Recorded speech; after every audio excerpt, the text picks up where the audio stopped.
Hey, how's everyone doing tonight?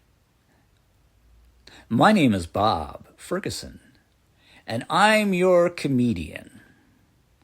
I'm single, which is a fun way to say I have a new hobby. It's online dating. It's a real confidence booster. You meet someone, you have a nice conversation, you think it's going well, and then you never hear back from them. Again, the first time it happens, it's a shock. Now, it's just par for the course, par for my course. I went on a date with this woman, Susan. She was a real estate investor, had a Lexus, very nice. I have a 16-year-old Kia. We're walking to her car, and she says, "Where's your car parked?"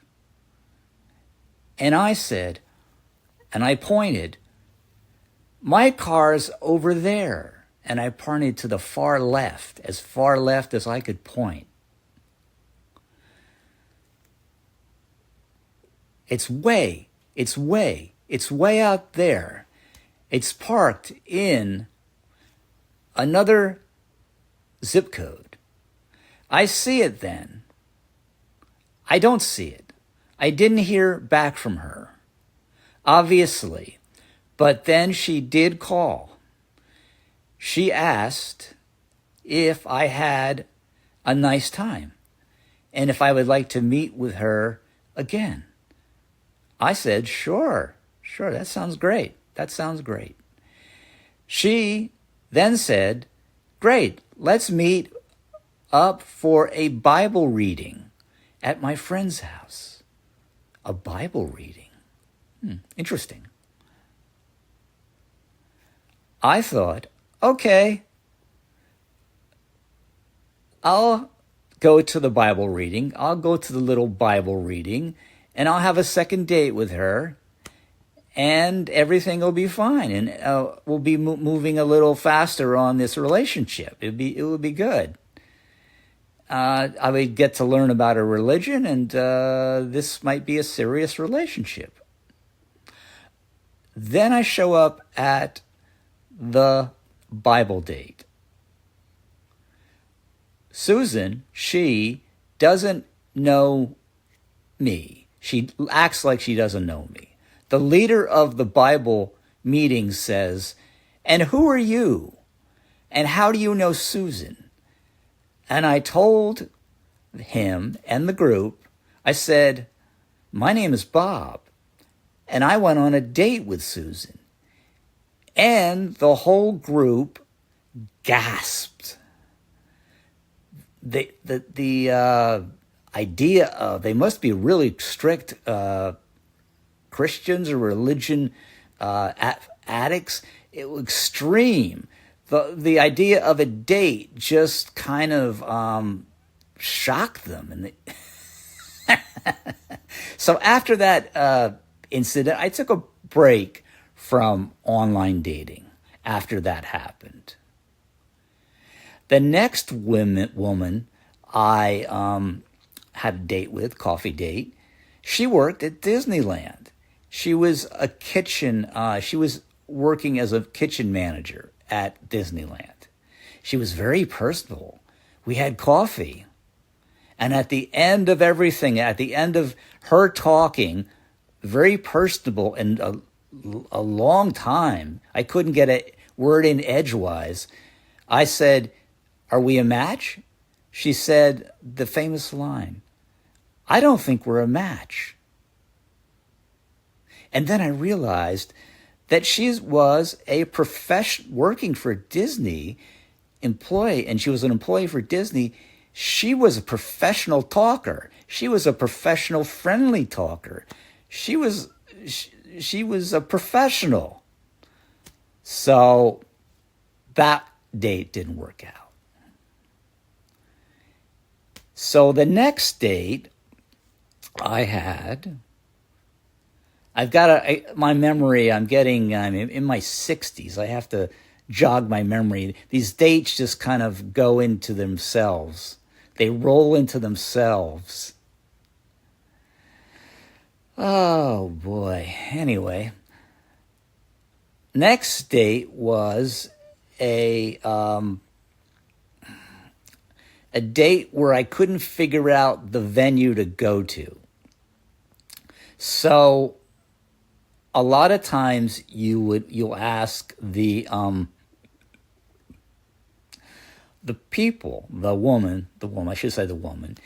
and I've got a pro tip for everyone. The place every woman, in my experience, wants to go to is the Cheesecake Factory. Remember that, guys, Cheesecake Factory.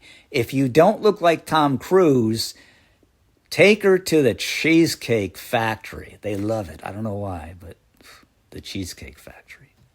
So if you're not handsome like Tom Cruise, take them to the Cheesecake Factory. So I went with another woman for another fashionable date, and we had a great time at the Cheesecake Factory, and I walked her to her car. Another Lexus. Gee, I should be referring Lexus dealers to these women, you know. It was a winter's day, though. It was one of those unseasonably cold Southern California days. And she was in Huntington Beach. We were in Huntington Beach. And she said, "Oh, you have your camera." I showed her my camera. I wanted to take pictures. And she goes, "Why don't you go to the beach and take some pictures since you're here?" And I said, let me think about it, because it was very cold. Which is my way of saying no. Anyway, it was 50 degrees, and I wanted to go home. So I ran out of gas with the date. These dates, they drained me. So anyway, she called when I was home, and she said, "Are you still in Huntington Beach?" And I said, "No, I drove home." And she said, "Oh." I said it was too cold. And she said, "Oh, well, I had prepared a dessert for us. And I was going to invite you, if you were in Huntington Beach, to my house for dessert. I'm sorry. I didn't know." I guess when she said, I'm not a mind reader. I guess when she said that go to the beach, she wanted me to go to the beach. That was an order. That wasn't a suggestion. Anyway, more matches. Do I have more matches? Of course I have more matches. So I don't learn my lesson, do I? So anyway, another match. Maybe I should change my name, or I don't know what I should change my name to. Maybe, I don't know. Anyway, so I'm going to I said to myself, I'm going to find another site that's a little better. So I found this site called which stands for Millionaire Match. Now, I'm not quite a millionaire, but then I added all my assets up, and I can fudge it. I'm almost a millionaire. So I went to the gallery on Millionaire Match, and I met a lady, and we met at the Galleria in Torrance. And she said she lived in Palos Verdes. So we had lunch. I paid for lunch. And then she said, "Would you like to go shopping with me?" I said, "Shopping?" She goes, yeah, I'm getting a new job and I need to pick out outfits. So we went out shopping. I basically observed her while she was shopping, and she was acting very uppity to the salespeople. And at the end, the one sales clerk started totaling everything up. And my God, it came to $2,000. And I said, wow, that's a lot. She goes, yeah, do you mind paying for it? I said, mind paying for it? I said, I thought you lived in Palos Verdes. She goes, yeah, I do, but I rent a room out from this business owner in Palos Verdes. And I said, I was like, maybe I couldn't see myself, but maybe I was turning white. I don't know. Anyway, when that $2,000 total rang up in the cash register, I walked out, and I kept walking, and I kept walking. And this woman kept calling me, and I turned my phone off for 2 days, and then she finally stopped calling me, and she was messaging me.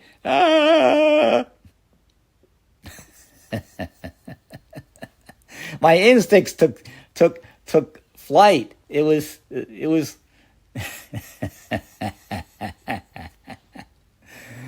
oh boy. Anyway, I got into my beater Kia and fled the Galleria in Torrance.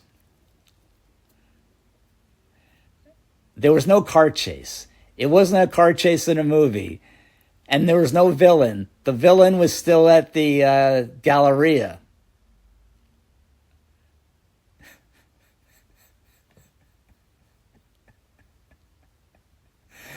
Oh boy. This is exhausting talking about my dating life. I wonder if I should tell you more. I'm not sure. I am not sure. Okay, so I met another woman. How did I meet her? I think I met her on the X platform, which has a lot of, I don't know, Trump supporters. But anyway, we met at the South Coast Plaza, and we met at another restaurant. And I went home again, and of course she called me and she said, are you still at the mall? I said, no, again, I didn't, just like that other lady that wanted me to stick around forever. I said, no, I'm not at the mall, I am at home. And she said, well, I wanted you to come down to if you were in the Galleria, I wanted you to be with me in the dressing room, and you could take pictures of me when I put on different outfits. I said, okay. So anyway, we went out again for seafood, and she ordered the most expensive seafood on the menu. And she also says to me, oh, I don't eat anything but fish. I'm just like, because it's expensive? Anyway, so we were there at the expensive seafood restaurant. I'm getting a little dementia because I'm in my 60s. Anyway, we walk out to my car, and she says, oh, by the way, can you drive me home? I said, drive you home? She goes, yes, my car's in the shop. Okay. I said, okay, I will drive you home. So I drove her home. We get to her house. We park across the street from her house. And she says, I want to give you something that you will remember me by. And I said, a kiss? And she said, no. And she pulls me to her chest, and she opens her blouse and bra and et cetera, and she forces me into her chest. She quickly pulls me over to her chest. And wow, I was shocked and happy at the same time. And then she starts saying, bite me, bite me. I'm like, bite you? I might hurt you. I might cut you. What the? I was stunned. I was also thinking, this is just my luck. I mean, with my dating. She texted me again a few days later and said we should meet again on August 22nd. And luckily, I haven't heard from her again. Oh well. My car is still in the shop. Her car is still in the shop, I should say. And I was wondering if you could pay for my car. I'm like, pay for your car? I haven't heard from you for a month, and now you want me to pay for your car? I'm all mixed up. Maybe this comedy routine is mixed up because my dating life is mixed up. Thank you very much, and you've been a great audience. And my name is Bob Ferguson, and have a great night.